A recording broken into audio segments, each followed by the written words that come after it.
আসসালামু আলাইকুম। দেশে, প্রবাসে, দূরে কাছে যে যেখানে আছেন, বিশেষ করে মধ্যপ্রাচ্য সহ ও বিভিন্ন দেশে যেখানে আছি উদযাপনিত হয়েছে, সবাইকে ঈদ মোবারক। তাকাব্বালাল্লাহু মিন্না ওয়া মিনকুম সালিহাল আমাল।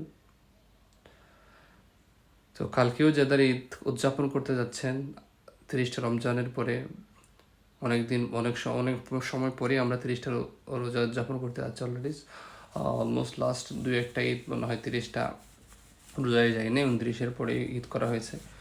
তো সবাইকে ঈদ মোবারক, ঈদের শুভেচ্ছা বিনিময় করার সাথে সাথে এই অনাবিল আনন্দ যখন উপভোগ করবেন, মনে রাখবেন এই আনন্দর তাদের জন্যই সবচেয়ে বেশি মাতোয়ারা করে তোলে যারা দীর্ঘদিন সিয়াম সাধনার মাধ্যমে তাকুয়া অর্জন করেছেন, নিজের অন্তরকে পরিশুদ্ধ করেছেন।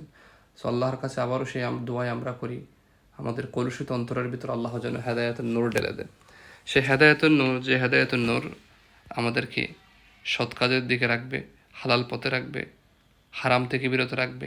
আমাদের আয়, আমাদের ব্যয় সব কিছুর মধ্যে আল্লাহর সন্তুষ্টি পরলক্ষিত হয় এমন কাজের সাথে আমাদের যেন আল্লাহ জড়িত রাখে, এমন কোনো কাজের সাথে যেন জড়িত না রাখে যেসব কাজ আল্লাহর সন্তুষ্টির কারণ হয়ে দাঁড়ায়।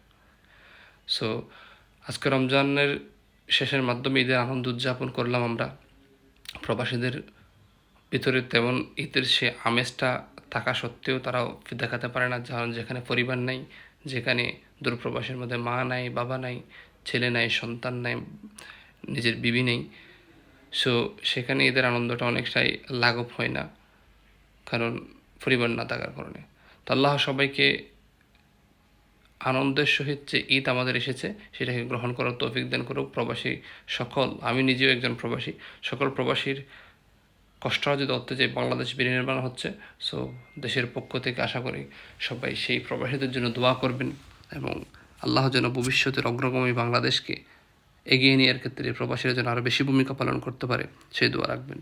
তো অবশ্যই হক ও হালাল এবং আল্লাহর সন্তুষ্টির উদ্দেশ্যে বাকি 11টা মাস যেন আমরা অতিবাহিত করে আল্লাহ যেন আমাদের কপালে আবারও রমজান নসিব করে এবং লাইলাতুল কদরের মধ্যে বিগত সময়ে আল্লাহ যাদের অন্তর্ভুক্ত করেছেন, তাকওয়া প্রাপ্তদের লিস্টে অন্তর্ভুক্ত করেছেন, যাদেরকে মকবুল বান্দা হিসেবে কবুল করেছেন, আল্লাহ যেন তাদের খাতারে, তাদের লিস্টে আমাদের নামটা যেন অন্তর্ভুক্ত করে নেন।